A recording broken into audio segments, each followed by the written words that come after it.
Mercoledì 17 giugno, San Ranieri di Pisa, eremita. È il 168esimo giorno dall'inizio dell'anno, ne mancano 197 al termine. Il sole sorge alle 5:21 e tramonta alle 21:02.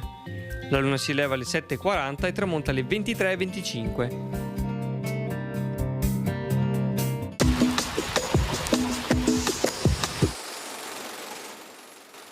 Le sorelle Margherita e Marietta Salvioni, vedova Goldoni, cedono 4 campi di terra di loro proprietà situati nei pressi di Lendinara.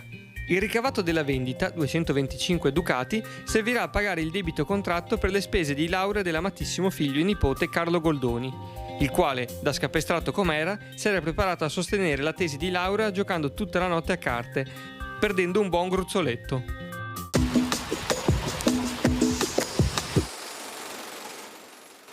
Le previsioni per domani: cielo in prevalenza sereno o poco nuvoloso, sui monti di pomeriggio a tratti parzialmente nuvoloso o nuvoloso. Sui monti di pomeriggio bassa probabilità per piovaschi rovesci temporali locali, per il resto assenti. Temperature in aumento leggero moderato rispetto a mercoledì.